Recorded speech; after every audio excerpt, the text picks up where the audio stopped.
Have you ever heard a skeptic say that the earliest Christians didn't have a Bible and what we know as the New Testament wasn't compiled until hundreds of years after the life of Jesus, when church councils finally convened to pick which books are in and which ones are out? Well, I'm going to show you on today's video why that is not true.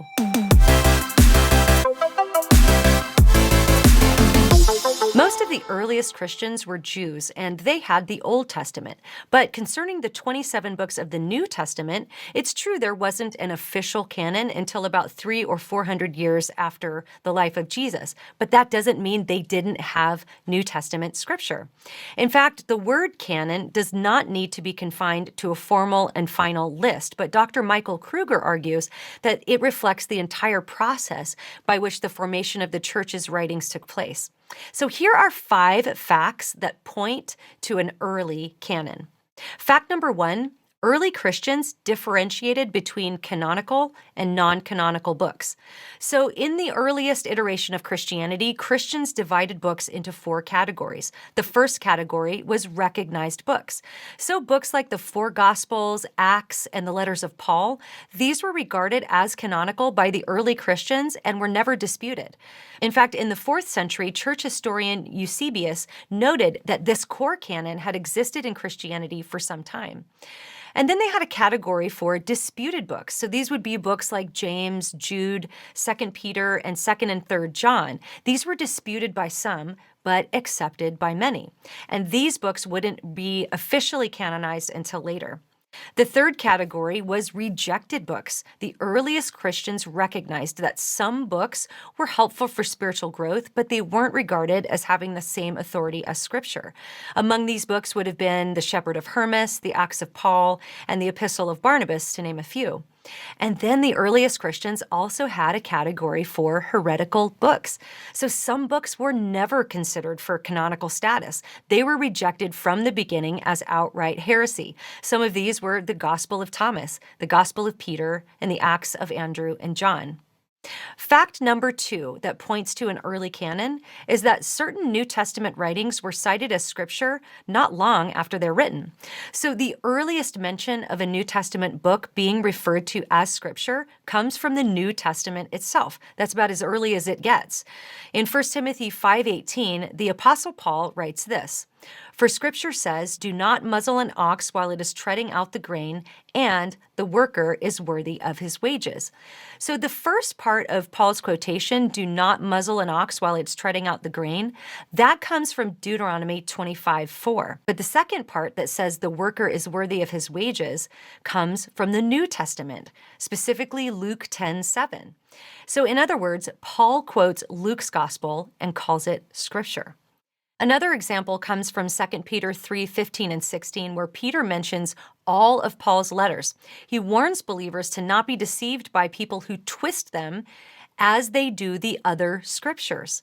So he obviously believed that Paul's letters were on equal footing with the Old Testament, and he just expected this to be uncontroversial among his readers. When the original apostles were still alive, they discipled younger converts. One convert, Polycarp, was believed to be a personal disciple of the apostle John. We actually learn this from Tertullian and Irenaeus. In the early 2nd century, he wrote a letter to the church at Philippi referencing the book of Ephesians as scripture.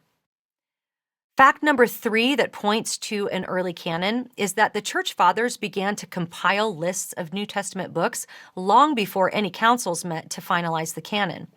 22 of 27 of the books of the New Testament were listed in what's called the Muratorian fragment, and this dates from about 180 AD.